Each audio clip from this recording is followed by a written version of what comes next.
మన తండ్రి దేవుని కృపయు సమాధానాన్ని కలుగును గాక. మంచి ప్రార్థన చేస్తుంది. పరిశుద్ధాన్ని తీసుకుంటున్నాను. నీ ప్రేమను మర్చిపోతున్నాను. నువ్వు ఇచ్చిన ఆయుష్ని బట్టి, నువ్వు ఇచ్చిన అవకాశాన్ని బట్టి నీ సన్నిధిలో ఆనందించడానికి వచ్చి ప్రతి బిడ్డను మీరు జ్ఞాపకం చేస్తుంది. దూర ప్రాంతంలో నుండి కూడా ఆశతో చిన్న గ్రామమైన చిన్న సేవకులమైన ప్రేమించి వాక్యంలో చూస్తున్నాను. మా ప్రియ తండ్రులను సోదరులను కాపరులను యవనస్తులను జ్ఞాపకం చేస్తున్నాను. ఈ వాక్యము మా జీవితాలను మేలు కలిగించి ఆశ కలిగి ప్రార్థించవచ్చు.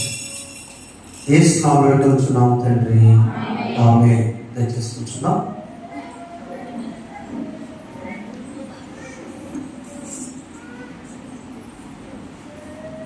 మన రక్షకుడు ప్రభువును గొర్రెల గొప్ప కాపరి అయిన యేసుక్రీస్తు నామములో చేతులు మీరందరికీ వందనాలు తెలియజేస్తున్నాను. క్రైస్తవం అందరికీ వందనాలు. సేవకులకు, యూత్ వారికి, మీడియాలో చూస్తున్న వారికి ప్రత్యేక వందనాలు. దేవుని మహాకృప, వరదలు, వాతావరణ కేంద్రాలు, శాస్త్రజ్ఞులు భయపెట్టిన భయం అది సత్యమే. పిడుగులు పడితే నాకు మెసేజ్ వచ్చింది, 3వ నిమిషం పిడుగు పడింది ఇలా దగ్గరలో. అవునా? ఈ నెలాఖరికి వరదలు పెద్దవి వస్తాయని చెప్పారు. దేవుడు తప్పించాడు. చప్పటి దేవుడు అయిపోయింది. అందువలన తెలుస్తుంది ఆ సైన్స్ని, ఆ శాస్త్ర జ్ఞానాన్ని దేవుడు కాదులే, జాలి కలిగిన దేవుడు, ప్రేమ కలిగిన దేవుడు. ఇక 2 సార్లు వస్తే నష్టమే లేదు. ఆహారం తినడానికి ఇన్ని డబ్బులు వచ్చు, కానీ తినడానికి ఆహారాన్ని దొరకని పరిస్థితులు, శోభనంలో కరువు వచ్చినట్టు కరువు వచ్చేటువంటి పరిస్థితి దేవుడు తప్పించాడు. ఆ దేవుడికి స్తోత్రాలు చెల్లిస్తూ తిరుతం తర్వాత 18వ ఆదివారంలో మన కొరకు ఇవ్వబడే సందేశాన్ని ధ్యానం చేసుకుందాం.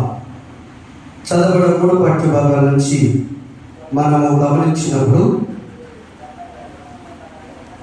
దేవునికి అసాధ్యమైనది ఏదైనా ఉన్నదా? లేదు. దేవునికి సమస్తం సాధ్యం. Everything is possible to God. ఆయన ఏదైనా చేయగల సమర్థులు కనుక దేవునికి అసాధ్యమైనది ఏది లేదు. ఆ సాధ్యపరిచే దేవుడు మనకున్నప్పుడు మన కోరిక ఏమిటి? What is our design?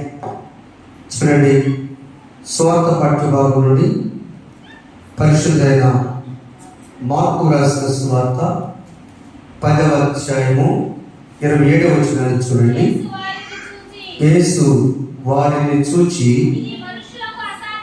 ఇది మనుష్యులకు అసాధ్యమే కానీ దేవునికి అసాధ్యము కాదు. దేవునికి సమస్తమును సాధ్యం. Everything is possible to God. ఆ మాట అందరూ చదువు చివరవచ్చు. దేవునికి సమస్తమును సాధ్యమే అని. మానవులకు అసాధ్యమైనది ప్రాణం ఇవ్వడం మానవులకు అసాధ్యమైతే దేవుడు సాధ్యపరిచాడు. వాతావరణం తప్పించడం మానవులకు అసాధ్యం, దేవుడు తప్పించాడు. పరలోక రాజ్యం ఇవ్వడం దొంగకు అసాధ్యం, దేవుడు ఒక్క మాట అడిగాడు ఆయన ఛాన్స్ని, అయ్యా నీ రాజ్యంలో నన్ను జ్ఞాపకం చేసుకో.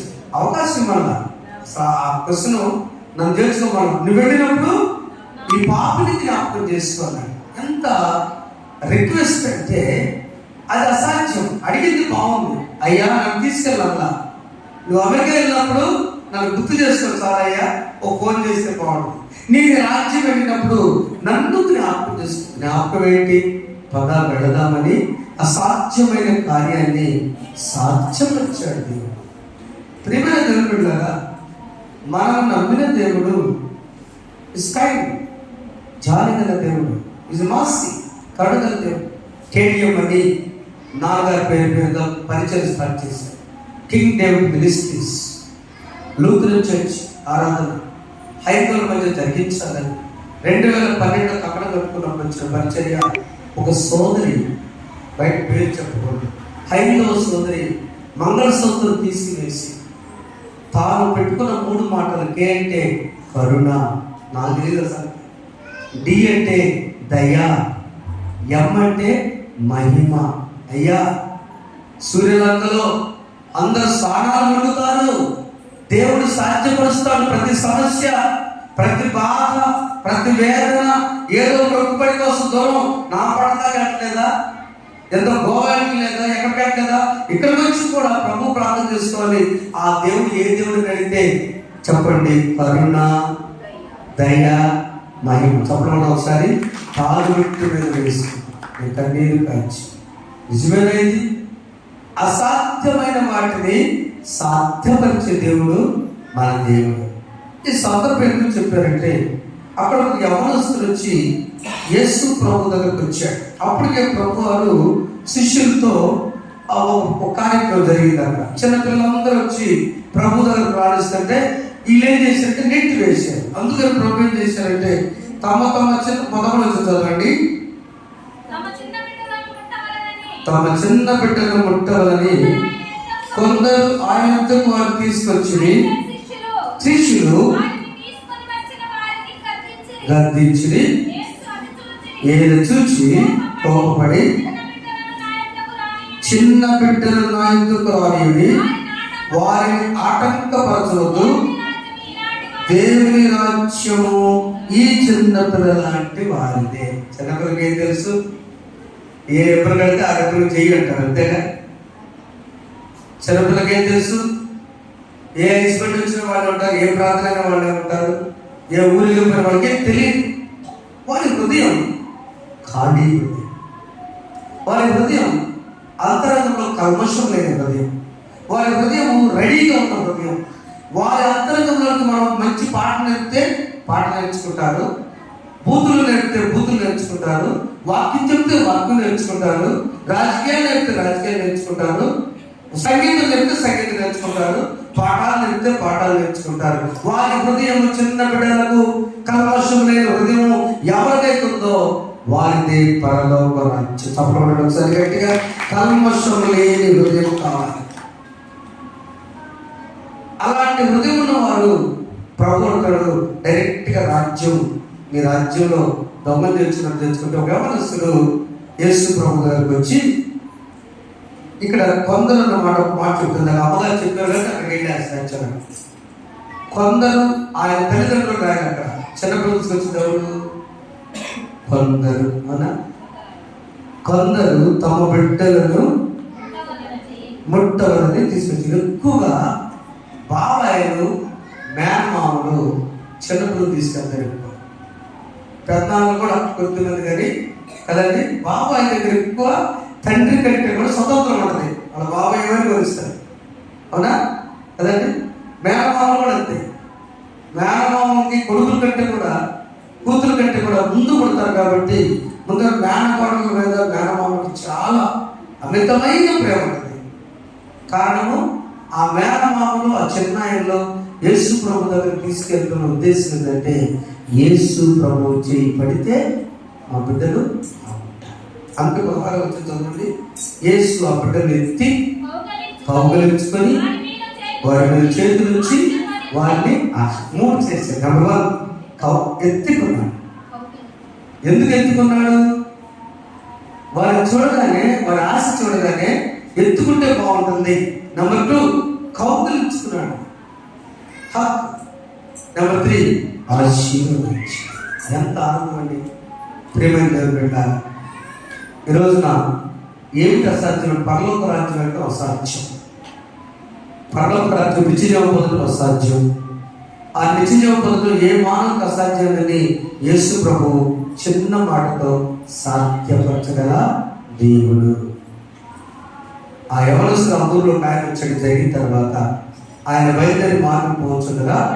ఈరోజు అంశంలో ఒకడు పరిగెత్తుకుని వచ్చి ఆయన యొక్క మోకాడుని సద్బోధకుడా నిత్య జీవమునకు వారసునకు. ఈయన ఉద్దేశం ఏంటంటే వారసత్వం. నా ఆస్తి, నా తండ్రి ఆస్తి నాకు వచ్చింది పిల్లలకు వస్తుంది, పిల్లల వాళ్ళకి వస్తుంది, వాళ్ళకి వస్తుంది. కనుక నిత్య జీవనం నేను పొందుకుంటే ఆటోమేటిక్గా నా కొడుకులు కూడా వారసత్వం. యేసు ప్రభు రక్షణను వారసత్వమే. కరోనా ఒకరికి వస్తే ఇంటి మొత్తానికి వచ్చిన వారసత్వం, అంతేనా? ఇట్లా ఉంటే అవునండి.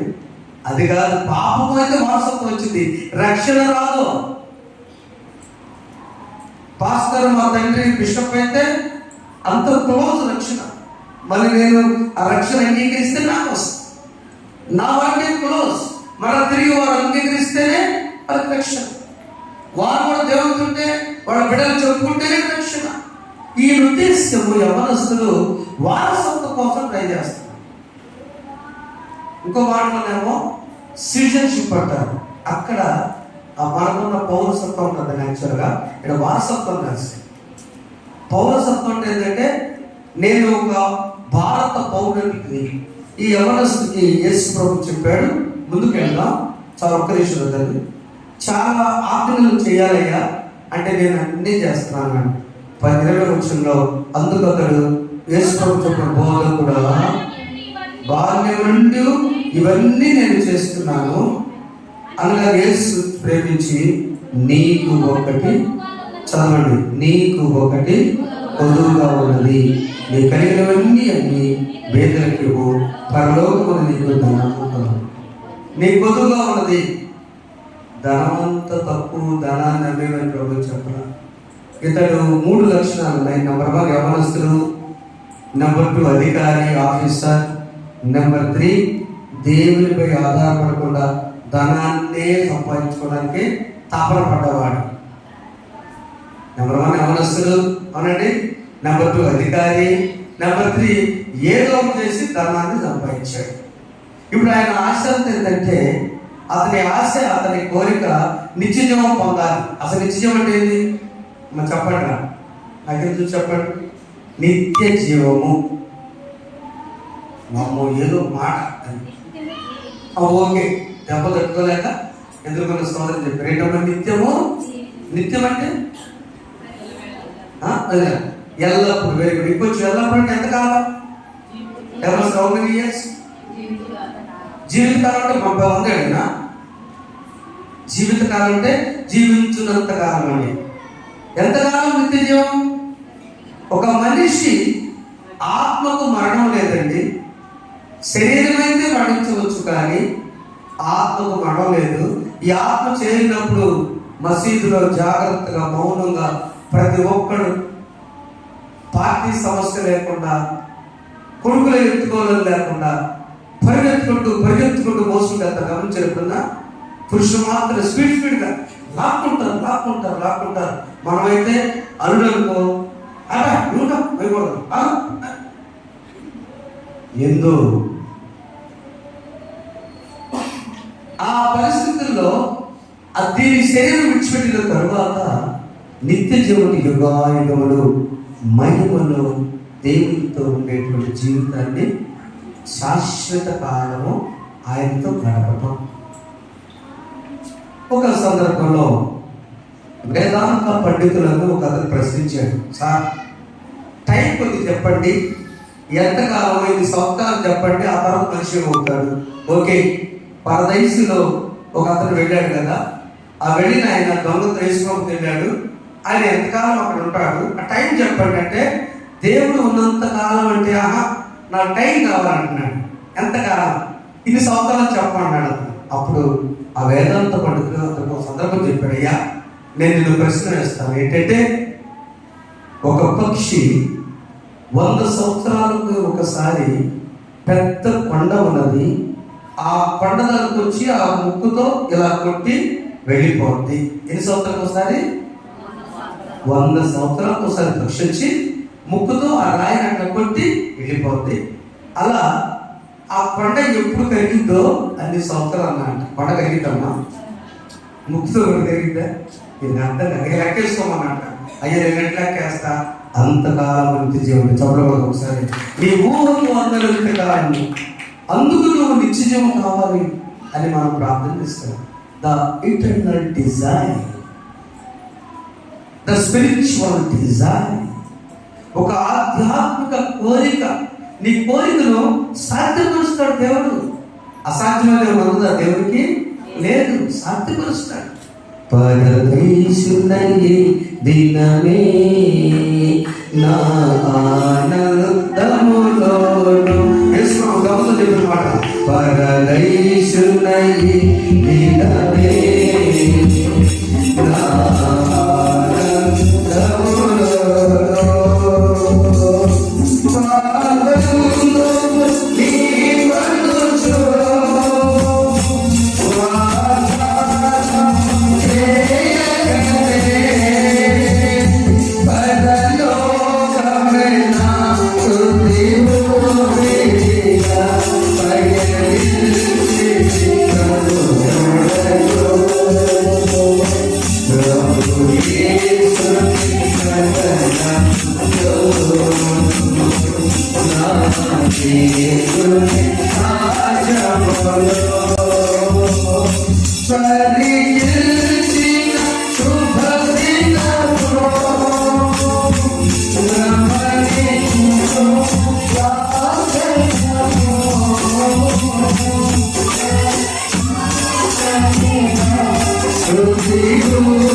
అడిగారు కదా, సింపుల్. నీకు ఒక గొంతుగా ఉంది, తీసి ఎంత గొంతు ఆస్తి కాదు అక్కడ పాయింట్. నీకు 4 లక్షణాలు లేవు. నెంబర్ 1 విధేయత లేదు, ఉండాలి. నిజం. 2 యథార్థత లేదు. ఎట్లా లేదు? వాళ్ళ ఊళ్ళో వాళ్ళ అమ్మా నాన్న ఉన్నారు, బాగా సంపాదించాడు. ఈయన చరిత్ర చదివిన 5 ఏళ్ళ క్రితం. బాగా సంపాదిస్తే ఎవరో చూస్తే యూదు లేదు, అధికారం ఎవరు వస్తుంది, ఏమి లేదు. ముందు బాగా సంపాదించి పైకి వచ్చాడు. ఆ చరిత్రలో యేసు ప్రభు దగ్గర ధైర్యం ఎట్లా వచ్చిందంటే, ఇప్పుడు నేనేమన్నా ధర్మకార్యం చేస్తే విజయం వస్తుందా, అన్నదానం చేస్తే వస్తుందా? కాదు. వాళ్ళ అమ్మా నాన్న చూడకపోతే నువ్వు తల్లిదండ్రులను సన్మానించిన ఆజ్ఞని తెలుస్తుంది. ప్రభు అబద్ధ సాక్ష్యం పడవద్దు, నల్ల చేయవద్దు, మోసపోవద్దు. వచ్చలో నీ తల్లిదండ్రులను సన్మాన ఆజ్ఞలు నీకు తెలియదు కదా. అక్కడ కోట్ చేశాడు ప్రభు. మీ అమ్మగారిని మీ నాన్నగారిని చూడాలని నీకు తెలుసుగా అని చేస్తున్నానయ్యా. మోషే ఇచ్చిన పలకల్లో 2 పలకల్లో ఒక పలక మీద ఏమో చేయకూడదు రాశాడు, ఒక పలక మీద చేయవలసింది రాశాడు. నీ దేవుడిని యెహోవాను ప్రేమించాలి, సేవించాలి, నిన్ను వారిని పొరుగువారిని ప్రేమించాలి. క్రొత్త నిబంధనలో యేసు ప్రభువు అదే మాట చెప్పాడు. ఈ యవనస్తుల గురించి మార్కు రాశాడు, మత్తయి కూడా రాశాడు 19:22 తీయక్కర్లేదు. లూకా సువార్తలో రాశారు 18:18. ఈ ముగ్గురు రాశారు యోహాను కూడా. ఆయన ఈ ముగ్గురు రాసినటువంటి ఉద్దేశము ఎలాంటి యవనస్తులకు విజయం వెళ్ళాలంటే యూత్ వారు ఆలోచించండి. మొదటి ఏం కావాలి? విధేయత. 2 యథార్థం. మీ అమ్మానాన్ని చూస్తున్నామంటే చెప్పడం మాత్రం చూస్తున్నారా? 3వది ఆ దేవునిపై ఆధారపడుట. ఈ 3 యవనస్తులు కావాలండి విజయం పొందాలంటే. 3 ఒకటి చెప్పండి, విధేయత. ఇస్సాకు చేతులు కట్టేస్తే మా నాన్న అబ్రహాంకి ఎదురు తిరిగాడా సార్? ఎదురు తిరిగాడా? ఎదురు తిరగలేదు. విధేయత అనేది యథార్థత. దానియేలు నేను ఏమైనా నా పరిస్థితిలో నేను మాత్రం కొట్టుకోను. యథార్థత, దేవునిపై ఆధారపడటం. నెహెమ్యా ప్రార్థన చేసాడు ప్రాకారాలు కట్టాలంటే దేవునిపై ఆధారం. ఈ 3 ఉన్న వాళ్ళు విజయంకి వెళ్తారు. ఈయనకైతే అందుకని ఈ లాభం లేదని ఎనబడిడు. యేసు ప్రభు చేస్తాడనుకుంటే, యేసు ప్రభు విజయం ఇస్తాడనుకుంటే, యేసు ప్రభు ధనం అన్నాడు, వామో సత్తా బౌతా పైకి వస్తే నేను ఇదమ్మంటాడు అని వ్యసన పడి వెళ్ళిపోయాడు. కానీ ఆయన చరిత్ర తెలీదా? ధనవంతులైన అబ్రహాము, నీవు లేచి నీ బంధువుల నుండి అధికార పడి వచ్చాడు, నీ బంధువుల నుండి, నీ ఇంటి వారి నుండి, నీ ఇంటి మరి నీ దేశం నుండి బయలుదేరగానే సమస్తమును విడిచిపెట్టి అబ్రహాము వెళ్ళలేదా? చెప్పండమ్మా. ఇప్పుడు కూడా అర్థం కాదు వాక్యం. అబ్రహాం వెళ్ళాడా లేదా? వెళ్ళాడు. ధనవంతులే ఆయన. దేవుడు కావాలా? ధనం తప్పు కాదు. అబ్రహాం ఇచ్చిన. ఈరోజు మైక్రోసాఫ్ట్ అధినేత బిల్ గేట్స్ క్రిస్టియన్. మనకు వచ్చే ఆస్తికి వచ్చే ప్రతి రూపాయి, వరదవారికి వచ్చే ప్రతి రూపాయి క్రిస్టియన్స్ వస్తున్నాడు ఇక్కడికి. అంతే అంతేకమ్మా. మన బిడ్డలు పంపిస్తున్న క్రైస్తవులే. దేవుని బిడ్డలారా, ధనం తప్పు కాదు, ధనమే స్వర్గం కూడా తప్పు. అక్కడ అలా చేసినప్పుడు ఈ 3 లక్షలు లేక అతడు వ్యసన పడి వెళ్ళిపోతే ప్రభు అన్నారు అప్పుడు యేసు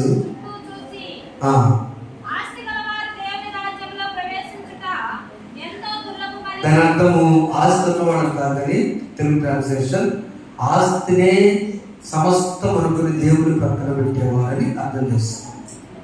వంట సూది పెట్టడం ఏంటంటే అదైనా జరిగింది కానీ ఇది ప్రియమైన వాళ్ళ నిత్య జీవం పొందడానికి దేవుడు అసాధ్యమైనది సాధ్యపరుస్తాడు. ఇప్పుడు 3 దొంగలు ఉన్నాయి.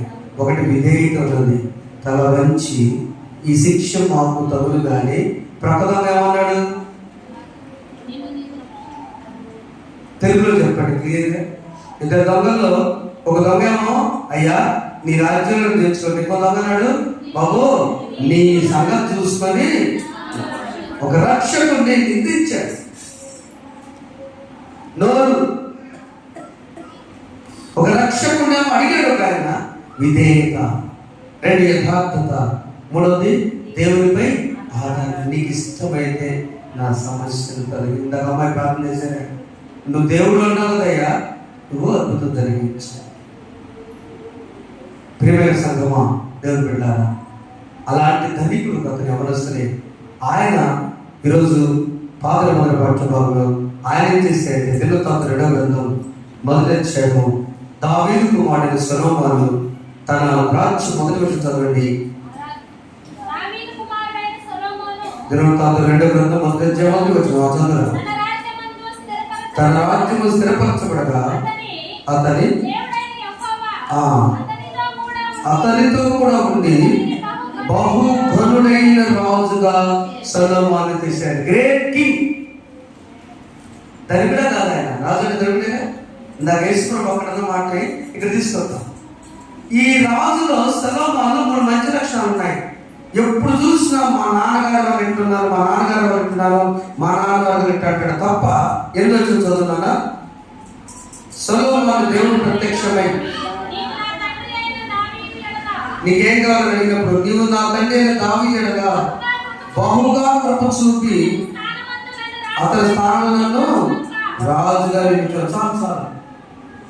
అక్కడ నీ తల్లిదండ్రులు ఎక్కడ బాబు అంటే వాళ్ళ అడ్రస్ తెలియదని వెళ్ళిపోయాడు. ఇక్కడేమో నా తండ్రి దావీదు పైన నీవు కృప చూపావయ్యా, అందుకని నేను ఆ స్థానంలో నేను ఎట్లున్నా నేను అంతే చెప్తా. మా నాన్నగారు ఒక్కడిని మా నాయన సమర్పించుకుంది. ఆ ఒక్కడు ఏదో ఒక కాలేజీలో ఉద్యోగస్తులు అయితే మా ఊరు కూడా ఉండేది. ఆయన ఒక్కడిని సేవకు పంపించింది, ధనవంతులైంది కూడా. దానివల్ల 14 మంది సేవకులు ఇంట్లో తయారయ్యారు. చెప్పలేదు ఒకసారి దేవుని స్తోత్రం. దేవుని సన్నిధిలో ఇలా ఉన్నామంటే అమ్మగారు సాక్ష్యం చెప్పారు కదా, అక్కడ మాకు ఎక్కడో లేని ఆనందం దేవుని సన్నిధిలో ఉందండి. మీకు అందరూ కూడా ఉందా? అవునా అండి? మీకు కూడా ఇక్కడేగా నిద్ర పట్టడం అందరూ ఇక్కడేగా?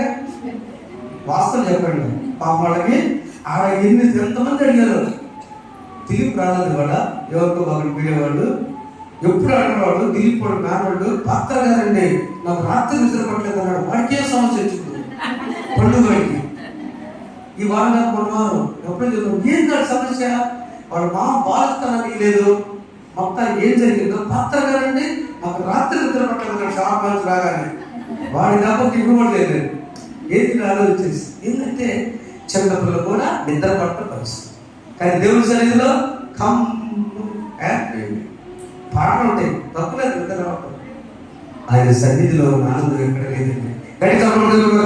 దేవుని సన్నిధిలో ఆనందం ఎక్కడ లేదంటే. ఇంటి దగ్గర మన సీరియల్ గురువారం కూర్చోదు,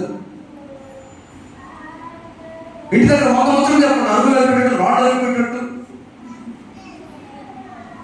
ఈ మధ్య తాడిపోతలు కూడా అయిపోయేటట్టు చెప్పండి. తలనొప్పి వచ్చి ఇంటికి మరి పచ్చకండి తలనొప్పి ప్రార్థన, మరి శుక్రవారం ప్రార్థన చేయాలి, గురువారం పట్టాలి, శుక్రవారం పొద్దున నేను చెడు మంది తీసుకుని మీ దగ్గరికి రావాలా, ప్రేరణ తీసుకుని. న్యాయం తల్లులారా, చెల్లెళ్ళారా, అక్కలారా చెప్పండి, అన్నలారా. దేవుని సన్నిధిలో దావీదు అడిగిన కీర్తన 6వ వచనం తెలుసా? చిరకాలం నేను యెహోవా మందిరంలో నివాసము చేసేదాన్ని. ఆయన అంటున్నాడు, ఆ దావీదు కొడుకు అంటున్నాడు మహారాజు, అయ్యా నేను నా తండ్రితో ఎందుకు దేవుడు అడిగాడంటే ఒక్క మాట చెప్తానమ్మా. ఈ 3 లక్షణాలు స్థలం ఉన్నాయి. విధేయత ఉంది, యథార్థత ఉంది, దేవుడిపై ఆధారపడి ఉంది, పెద్దవారిని తల్లిదండ్రులు గౌరవించడం. ఆయనకి ఫస్ట్గా ఆ మండపాన్ని తీసుకొచ్చి 4వ వచనం సొలొమోనుతో కూడా కలిసి గిబెయలో బలిపీఠం ముందుకు పోయి దేవుని మందసమును కిరీటాలను తెప్పించి యెరూషలేమునందు దానిలో గుడారం వేసి తాను సిద్ధపరుస్తున్న మందసాన్ని ఉంచాడు. మందసం అంటే దేవుడు. దావీదు కొడుకుగా ఉన్న సొలొమోను మహారాజు జాగ్రత్త నాకు ఎత్తువాడు. ఆ మందసము నా దేవుడు ఉన్నాడు, దాంట్లోని జాగ్రత్తగా తీసుకొచ్చి గుడారం వేసి ఆ పెట్టికి ఒక చప్ప చేసి అక్కడ బలిపీఠము పెట్టాడు. బైబిల్ అంటే మందస్సు. యూత్ నాకు తెలుసుకున్నాం. బైబిల్ అంటే మనసు. బైబిల్ గ్రంథం ఉంటేనే విలువ. బైబిల్ బ్యాగులో ఉంటే విలువ. బైబిల్ ఉంటే నీకు తోడు. బైబిల్ ఉంటే ధైర్యం. బైబిల్ ఉంటే ఎవరో క్రైస్తవులు అనుకుంటారు కాదు. బైబిల్ ఉంటేనే ఈ మనస్సు ఉంటేనే మహారాజు తెలుసుకున్నాడు. కూడా వేసి పెట్టాడు. రెండవది బలిపీఠం అంటే పూజ. ఇది చూసి దేవుడు దావీదు సొలొమోను 7వ వచనం చదవండి. ఆ రాత్రి యందు ప్రత్యక్షమై నేను ఏమి కోరుతున్నో దాన్ని అడుగుని సెలవు సొలొమోను నీకేం కావాలి? నన్ను ఈ రాత్రి పాస్టర్ గారు నీకేం కావాలంటే నేనేం చెబుతాను మీకు తెలుసు. ఏమడుగుతారు? వండ కాలు సాదయ్యా పెద్ద కారుగా వండ మా పాస్టర్ గారికి సాదయ్యా పెద్ద 3 అంతస్తులే గురుకుంటూ వస్తారండి. అంతేనా? వండ అప్పులన్నీ బాగున్నాయి. నేను పెద్ద బ్యాచులు లేదా ఏ స్పెషల్ కావాలి అడుగుతాగా? ప్రభు చెప్పాడు, దేవుడు చెప్పాడు. నీకేం కావాలి సరమ్మా? శత్రువులు సంహరించమంటావా? నీ రాజ్యాన్ని విస్తరింప చేయమంటావా? నీకు ఏమన్నాడు సార్? నాకు ఏమి అక్కర్లేదు. 11వ వచనం చదవండి. అందుకు దేవుడు సొలొమోనుతో ఎలాగ సెలవిచ్చెను? ఐశ్వర్యుడైనను సొమ్మునైనను, చదవడం అందరూ, ఘనతనైనను, మీ శత్రువు ప్రాణమునైనను దీర్ఘాన్ని అడగక నేను వారి మీద రాజుగా నియమించిన నా జనులకు న్యాయం తీర్చుటకు తగిన జ్ఞానము తెలివిని అడిగి ఉన్నావు. కాబట్టి జ్ఞానములు తెలియు నీకు ఇప్పుడు నీకన్నా ముందుగా ఉన్న రాజులకైనను నీ తరం వచ్చిన ఎవరికైనా కలుగున ఐశ్వర్యమును, సొమ్మును, ఘనతను దేవునికి స్తోత్రం. హల్లెలూయా. నా బిడ్డలారా, ఎవ్వరికి లేని సొలొమోను దేవుడు జ్ఞానం ఇచ్చాడు. సొలొమోను జ్ఞాని పుట్టలేదు, పుట్టము. సొలొమోను క్యాలెండర్లో ఎన్ని తారీఖులు ఉన్నాయో అన్ని సామెతలు రాశాడు. ఏం రాశాడమ్మా? అప్పుడు క్యాలెండర్ లేదండి. సొలొమోను కాలంలో క్రీస్తు పూర్వం 1950 ప్రాంతంలో క్యాలెండర్ లేదు. కానీ జ్ఞాని ఖచ్చితంగా ఒక రోజుకు ఒక వచనం చదువుకోవాలని, రోజుకు అధ్యాయం చదువుకోవాలని, మినిమం 8 రోజులు ఫిబ్రవరి లేదా 29 రోజులు ఈ సంవత్సరం 31 క్లాస్ సామెతలు 31 ఆయన రాశాడు. మహాజ్ఞాని. నా బిడ్డలారా, దేవుడికి అసాధ్యం దేవుడు ఉన్నదా? ఏమి స్వస్థతైన అసాధ్యమా? విచారాలు చేయడానికి అసాధ్యమా? మనం ఏం చేయాలంటే 3 విధేయత. చెప్పండి, విధేయత. దేవుడు అంటే విధేయత. దేవుడు అనే దగ్గర 2 యథార్థత ఉండాలి. దావీదునే, అయ్యా నాకు ఆశ ఉంది దేవాలయం కట్టాలని. దేవుడు అన్నాడు, పొగలతో. సర్లే, నీ చేతులు పాపంతో ఉన్నాను, కుదరదు. సర్లే అన్నట్టే. ఎందుకు అలా నీ కొడుకు సార్ కట్టిస్తాడు. సొలొమోను సార్ కట్టించాడు. విధేయత, యథార్థత ఆయనలో ఉన్నారు. దేవుడిపై ఆధారపడతాం. మన జీవితాల్లో ఈ 3 అవలంబించినప్పుడు చెప్పండి, విధేయత, యథార్థత, దేవుడిపై. అప్పుడు నువ్వు అడగాల్సింది తెలుసా? ఆధ్యాత్మిక కోరిక. అయ్యా జ్ఞానం దయచేయి. జ్ఞానవంతురాలు తన ఇల్లు కట్టుకున్నది. ఎంబీబీఎస్ డాక్టర్ కాదు, తన ఇల్లు కట్టుకున్నదా? జ్ఞానవంతురాలు తన కాపురాన్ని సరిచేసుకుంటుంది. జ్ఞానం గల కుమారుడు తన తండ్రిని సంతోషపడతాడు. సొలొమోను లాగా, మా నాన్నదేవతలే మా అమ్మదేవత అంటావు. జ్ఞానం గల కుమార్తె ఫిలిప్పీ కుమార్తె లాగా ఉంటుంది. ఎస్తేరు లాగా దైవంది ఆశీర్వదించబడింది. ప్రియమైన సంగమా, దేవుని బిడ్డలు చూస్తున్న సోదరులారా, మనం అడిగే కోరిక, ఆధ్యాత్మిక కోరిక ఎలా ఉండాలంటే జ్ఞానయుక్తంగా ఉండాలి. తెలివి ఎందుకంటే పరిపాలన చేయటానికి తెలివిగా కూడా ఉండాలి. పాము చాలా తెలివిగా, అదే ప్రభువు చెప్పారు, పాము వలె వివేకంగా సాధ్యమైన వారికి తప్పించుకుని ఉండండి. పాము వలె నిష్కల్మషంగా ఉండండి. ఆ పాము సాధ్యంతో పాము వచ్చి నేను చచ్చిపోతానన్నప్పుడే తెలిసింది తప్ప 90% వెళ్ళిపోతుంది.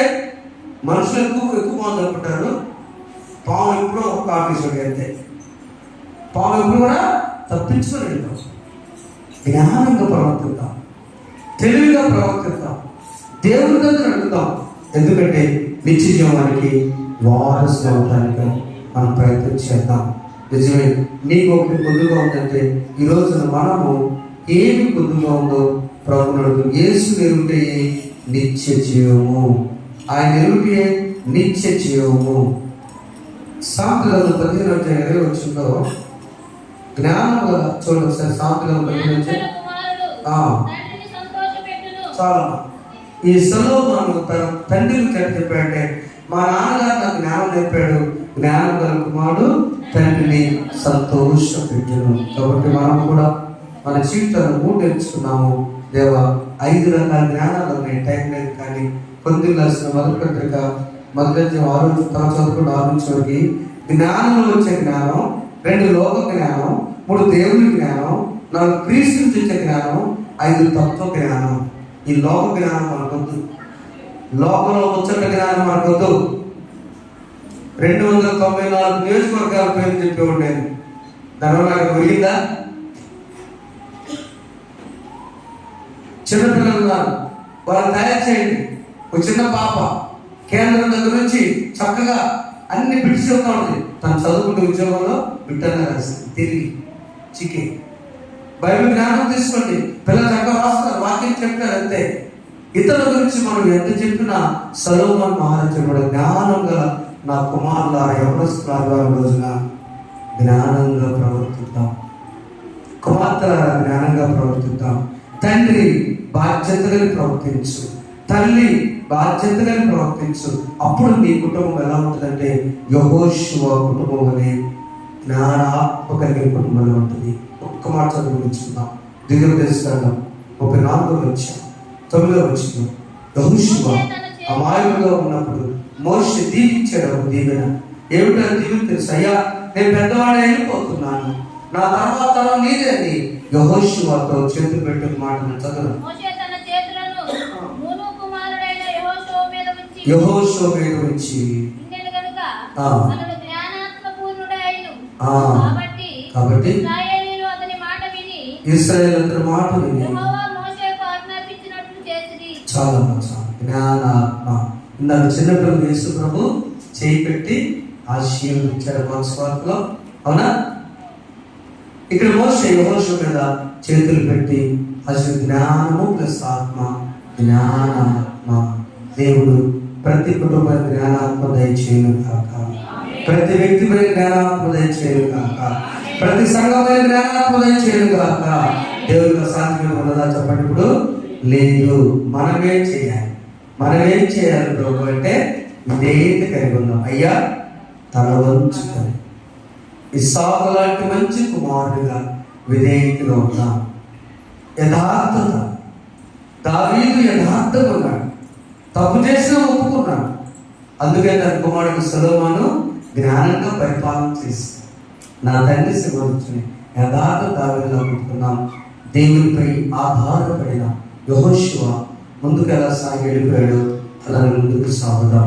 నీవు నేను కూడా యేసు ప్రభుని ఆయన దగ్గరికి వచ్చినప్పుడు, అయ్యా నేను నీ రాజ్యంలో వారసు అవడానికి నా కుటుంబం చిన్నది, ఆర్థికంగా చితికిపోయాను, అనారోగ్య పాలైపోయాను, వ్యవసాయ నష్టం వస్తుంది, వ్యాపారాలు ముందుకు సాగట్లేదు, బిడ్డల వివాహాలు జరగట్లేదు, కలిసి రావటం లేదు, లేదా నేను ఏది పెట్టినా కూడా నేను నష్టం ఉన్నప్పుడు నువ్వు మొత్తం మనకు వచ్చేసి నీ కోరిక ఎలా ఉండాలంటే జ్ఞానయుక్తంగా దేవుడు జ్ఞానం సొలొమోనుకు అందించడమా, ఐశ్వర్యము, గొప్పతనము సమస్తం దేవుడు ఇచ్చి ఉన్నాడు, బుద్ధి ఇచ్చాడు.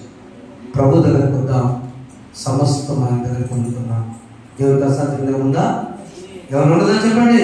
లేదు. కాబట్టి ఇంకా ఆయనపై విధేయత కలిగి యథార్థత కలిగి దేవుడిపై ఆధారపడదాం. అలా నడిపించటకు పరిశుద్ధాత్మ దేవుడు మనకు సహాయం చేయను కాక. ఒక పల్లవి ఇశ్రాయేలు దేవ నిరంతర స్తోత్రం. సొలొమోను రాసిన పాటే ఒక పల్లవి పాడుకున్నాం. ఇశ్రాయేలు దేవా అందరూ నిరంతరము స్తోత్రాలుడా నీ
పరిస్థితులు వేరుగా ఉంది, వెళ్ళిపోయాడు. ధర్మోపదేశ చదువుకున్నాను. ఆయన అత్యయిత యథార్థత దేవునికి ఆధారపడ్డాడు, ఐశ్వర్యం కలుగుతున్నాడు. యాకోబు భక్తులు చెప్పిన మాట ఏంటంటే క్రియలేని విశ్వాసము వ్రతము.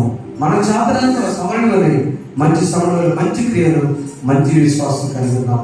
అలా నడిపించే పరిశుద్ధాత్మ సాయం చేయడం కాక ఆమె పరిశుద్ధున్నాను. యొక్క వాక్యం మీరు గట్టి సమర్పించి నీకు అసాధ్యమైన లోకంలో లేదని నీ జీవాన్ని వారసులు అవడానికి మా అందరికి అవకాశం ఇచ్చారు. దాన్ని పొందుకునే వారికి ఇచ్చారు. ఏసునామని వచ్చినాను. ఆమె సమస్త జ్ఞానం నుంచి దేవిస్తున్నాను. ప్రభు యేసు క్రీస్తు మీ హృదయంలో పెట్టినప్పుడు కారణంగా ఆమె దేవా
థ్యాంక్ యూ.